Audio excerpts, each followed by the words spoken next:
Benue Caucus of the Benue PDP Caucus cautions Akume, rejects call for state of emergency. The attention of the Benue State People's Democratic Party PDP Caucus in the House of Representatives has been drawn to a shocking press conference by the Minister for Special Duties, Senator George Akume, on Monday, 30th August 2021 in Abuja. In the said press conference, loaded with expletives and the copious use of demeaning adjectives unbecoming of a person of his status, the former governor of our state unequivocally called for an emergency rule in Benue State, citing a perceived inability of His Excellency Governor Samuel Ortom to contain the herdsmen killing in the state. We wish to respond to the issues raised in the press conference by Senator George Akume, who has never lent his voice to the clarion call for the cessation of incessant killings in Benue State, despite his assumed closeness to the president. Rather, he chose to attack the person of the governor and called for the disbandment of the livestock guards so as to bring further hardship on the displaced people of Benue State, with over 1 million people in IDP camps as we speak. It is pathetic that the person of Akume, who has benefited greatly from the Benue people, can call for emergency rule in Benue State and invite soldiers to further rape and maim our people. The governor, as far as members of this caucus are aware, has called ad infinitum on the Muhammadu Buhari-led federal government to intervene and arrest the protracted bloodletting in the state, with little or, in very many instances, no response from the federal government. We will not dwell on the allegations of a lack of accountability against Governor Ortom on a plethora of issues as raised by Senator George Akume, but we leave him to the legal dictum that says he who claims must prove. The caucus is, however, displeased with the improper language deployed by the minister in addressing His Excellency Governor Samuel Ortom, the defender of the Benue Valley. The caucus calls on the leader of the All Progressives Congress in Benue, and indeed all stakeholders behind his onslaught against the government and people of Benue State, to retract the call for emergency rule in the state for the interest of democracy and explore other means of resolving the nagging and persistent insecurity in the state. This caucus calls on President Muhammadu Buhari to embrace his conscience, rise up and end the bloodletting caused by his kith and kin in Benue State now. The caucus calls on the former governor of our state, Dr. George Akume, to retrace his steps and employ dialogue and amity with the governor of the state, His Excellency Dr. Samuel Ortom. The caucus wishes to state clearly that all Governor Ortom, as the Benue leader, has been saying on the insecurity situation in Benue State are the collective opinion of the entire Benue people and not the personal opinion of the governor, and should not be personalized. The caucus also rejects Senator Akume's call for the disbandment of the livestock guards in the implementation of the Anti-Open Grazing Act. The caucus wishes to caution the presidential spokesman, Mr. Garba Shehu, to stop trivializing and misconstruing Governor Ortom's outspokenness for an attack on President Muhammadu Buhari. Governor Samuel Ortom has the highest regards for the president and will not do or say anything to drag the presidency in the mud. The governor, however, will never sacrifice the lives of his people on the altar of the presidency. This caucus calls on the federal government to urgently redeem her promise of 10 billion naira to resettle the internally displaced people in Benue State. We appeal to the former governor and one of our leaders in the state, Senator George Akume, to eschew his disagreement with the incumbent governor and embrace efforts to end attacks on innocent citizens and indigenes of our dear state. We call on all traditional, political, and neutral persons with the interest of Benue at heart to intervene and foster unity for the common good of our entire state.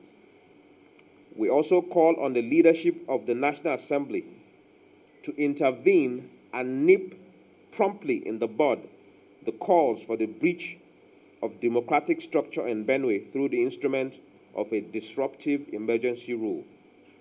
As the Benue PDP caucus in the House of Representatives, we hereby pass unequivocally a vote of confidence on the leadership of our governor, His Excellency Dr. Samuel Uriah Ortom, the defender of the Benue Valley. Thank you very much. This will be an interactive session, so when I respond, any of my colleagues with further input will also add their own contribution. So let me start to respond. No problem. First of all, I would not want members of this very esteemed fourth estate of the realm to begin to speak things that are open to conjecture. There is no proof, there is no evidence. It seems you are buying into the fallacy, the statements of the Honorable Minister that claims these amounts. You have no proof, he has no proof, neither did he provide any proof to the media during his press statement. These are all mere allegations, and this is false as far as we are concerned until we see the proof. So this is not something we would even begin to give any regard to. That's the first point I'll make. Secondly, we are all aware that the circumstances in Benue as we speak have abated a little bit, and this is because of the efforts of the state government and what they do with the true value of whatever they receive in the state to be able to use in the area of security. We have had issues with other people who have come in terms of the military operations, that's the word to use, that have operated in Benue. But currently, the Operation Wellstroke has been receiving the full support of the governor, and some leeway has been provided for the people, although this has not ended entirely.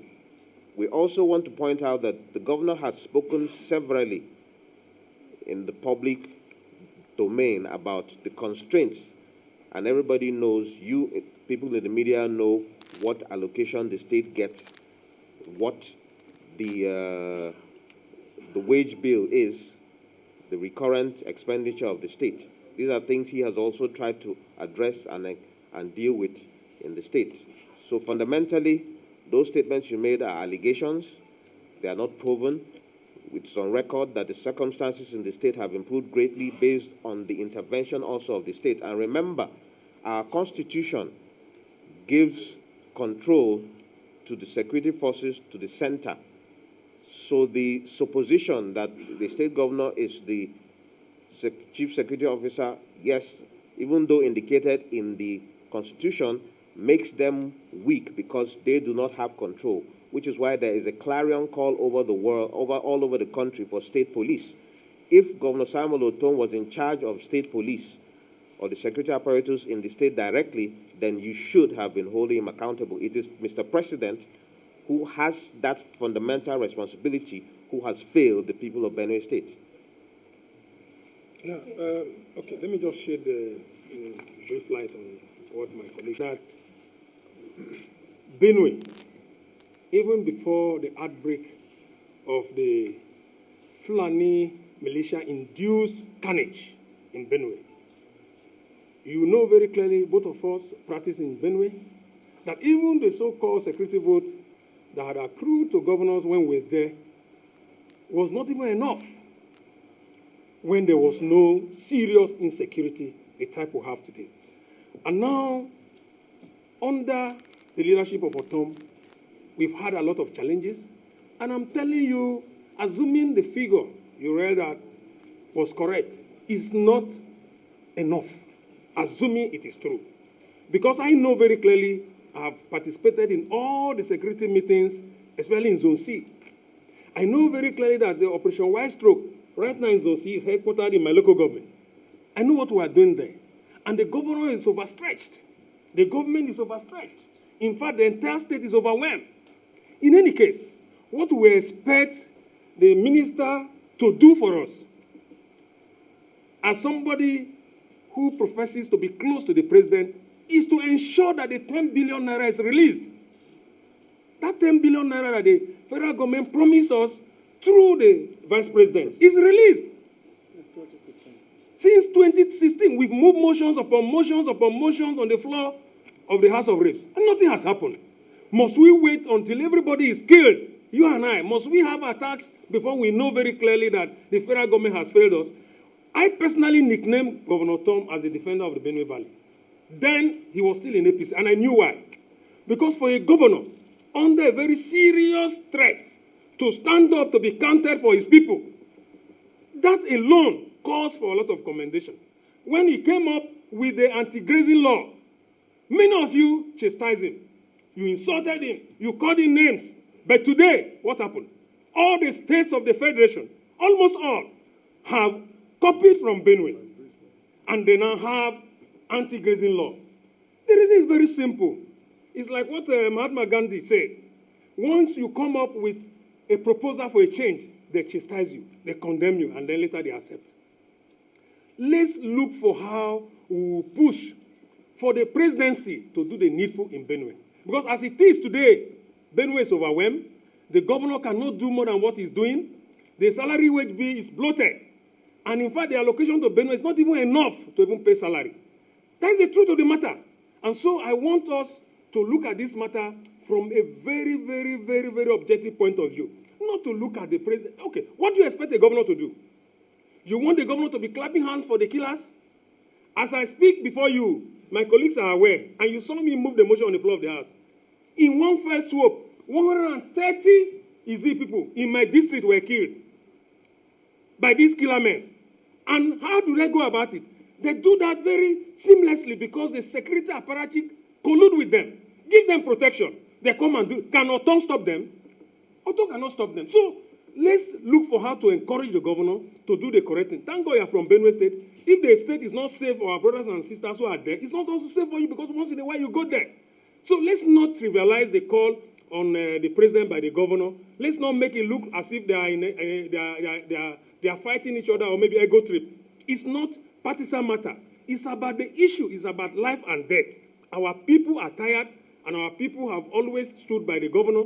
And it is not the governor's singular opinion.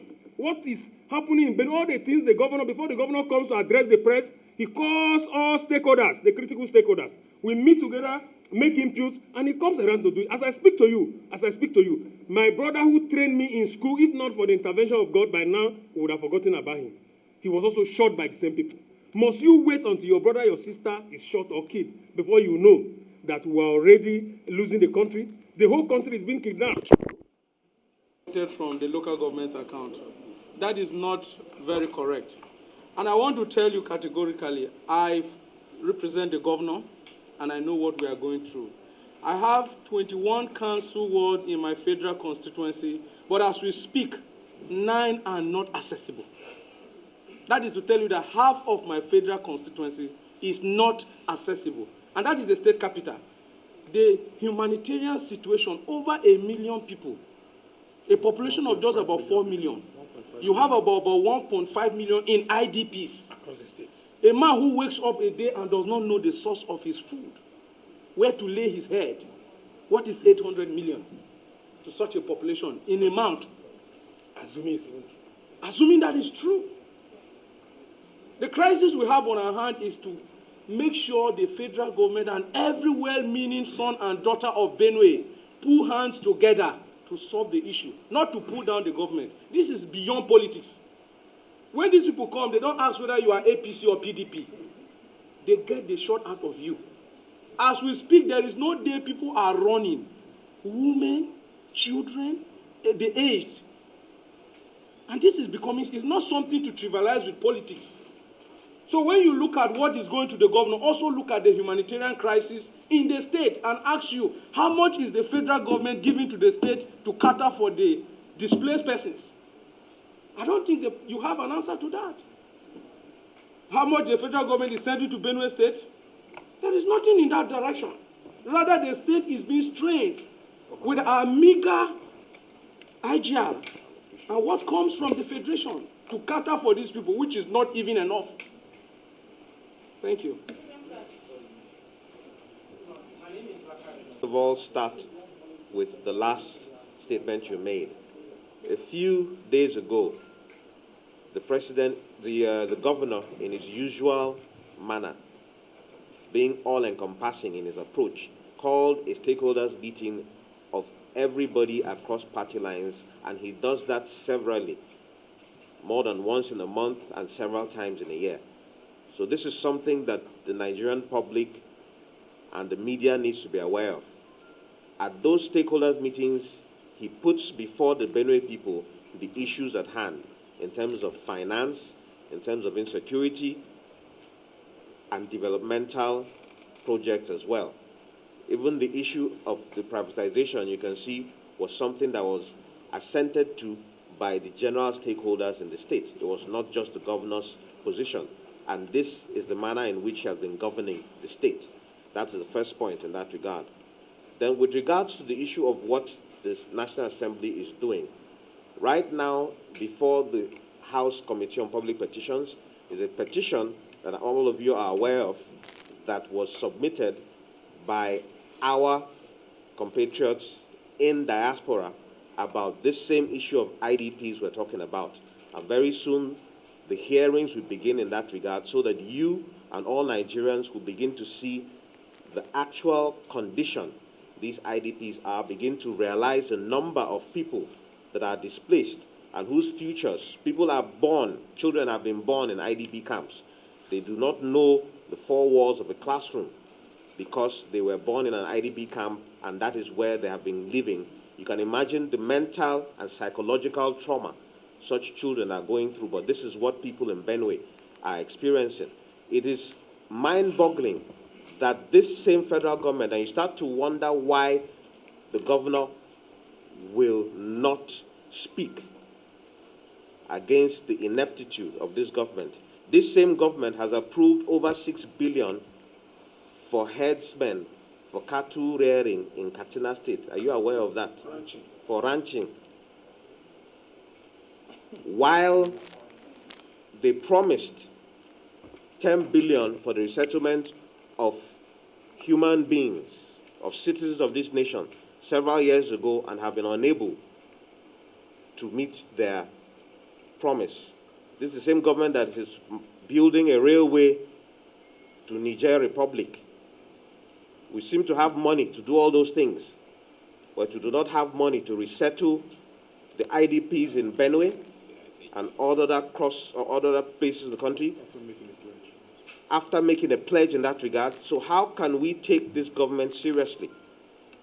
And then you have a situation where we know the identities of these people, but because the governor is bold enough to speak on behalf of his people, he is now being vilified by a very senior citizen of the state because of his political affiliation.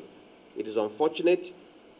I believe that when the distinguished senator goes back to the state, he will realize, like we all know, that even people from his own kith and kin are at risk of the attack by these headsmen. So we will continue in the National Assembly to speak up, and that's why in our statement we have also made a clarion call on the leadership of the National Assembly, and we will intervene in that regard to follow up My colleague has raised a motion in that regard with regards to the 10 billion and other intervention that we require in the state, and will continue to do so because that is our mandate and that is our constitutional responsibility. And we also want to make it clear that the governor is not using... The chief imam of Apo Mosque, is he Governor Samuel Ortom? Is he? Does he belong to PDP? Does he belong to Benue? Is he from Benue? No. The Sheikh Gumi, who made that satirical statement last week about the insecurity in the country, is he Ortom? Is he contesting for anything? And, okay, what about Senator Naala yesterday? Did you listen to him? Many of the governors, Masari, even Masari, who is the governor of the home state of Mr. President, I hope you have been listening to him. The point is that Governor Ortom is so comfortable because he's with the people. I tell you, what you require to be politically relevant today in Nigeria, especially in Benue, is to have organic link with your people, is to defend your people, is to rise up and speak while others are refusing to speak, like we're experiencing now. And Ortom is doing all of this. So why do you think Ortom will use insecurity to advance his own political cause? If you say so, then that means you're not in the country. And the reality on the ground, do you want Ortom to go and sleep? The man even made us laugh yesterday. I was just telling you that anytime he thinks of the sufferings of Benue people in the IDP camp, he goes flat. He said it openly before the camera. Everybody was there. And that's the truth of the matter. So the point is that, my brother, tell me which part of the country today that is safe, apart from the south side that is relatively safe. So anybody, you should rather be tasking political leadership or political leaders or elites from other parts of the country who are not talking, and not to brand Ortom as somebody who is using security to seek political relevance. A man who had been chairman, secretary of a political party, vice chairman of a political party, publicity secretary of a political party, became national auditor of PDP, and became minister of state, and now is governor for 2 terms. What kind of relevance do you think this kind of man will be seeking again? God has made it for him. The Benue people stand by him gidigba. So there's no amount of distraction that will make anybody to change that man's course, because he knows very clearly that if he must be in politics, if he must be alive, he must help his people. And that's what he's doing within his own best. Thank you. Colleague was speaking earlier, and he made reference to the fact that security is primarily in the control of the federal government. Yes, we agree that there's general insecurity. There are kidnappings, there are gang killings, and there are all sorts of crime going on in our land. But the truth of the matter is that all this lies in the hands of the presidency. The presidency controls the police, the presidency controls the military, the presidency controls the intelligence arms of security. So what do you really want the governor to do? I mean, for us as legislators, we can only make a cry. We can cry and request and ask that the government do the right thing. We are pushing for laws that are looking to devolve power and devolve some of these instruments to the state governments. But that's the best we can do as politicians and as legislators. But the bulk of this responsibility lies in the federal government. The bulk of this lies in the presidency. And we have to give responsibility where responsibility is due. We cannot come here and claim responsibility for political killings or assassinations around the country, because that is not in our purview. The responsibility of this, the bulk of this stops at the desk of the presidency, and which is what our governor has been crying for, which is what he's being vilified for. He's been asking that the presidency should rise up and speak and stand against all these happenings in our land. And we need to put that responsibility where it is due. We cannot start shifting it. I mean, he's the governor, yes, he's called the chief security officer, but how much of that does he have in his control? So I think we actually need to start asking the right questions, and we will perhaps get the right answers. Because if we focus on the wrong questions, you are very, very unlikely to get the correct answer. Thank you. No, but wait. This is in Benue State and other parts across the country. Do we need a soothsayer to tell us? No. As journalists, every generation must ask us if us authority discover its word, fulfill it or betray it. And if I have been coming here with a stunt stink position of what you want to report, so be it. But at the end of the day, history will expose you. It's a serious issue. The owners of life and property hinge and revolve around government. As a people, we are looking at the possible best ways of salvaging the situation. It's not to throw blames, but are we happy in this country with what is happening, what is going on? As journalists, it is expected that you will sip or see the chaff from the seed, so that at the end of the day, we'll come to a very conclusive way of solving the problem. We are not here to hang people. We are not here to personalize the president of the country. But as our father, we have to tell the truth, because only truth that will set us free in this country. Thank you. Thank you very much.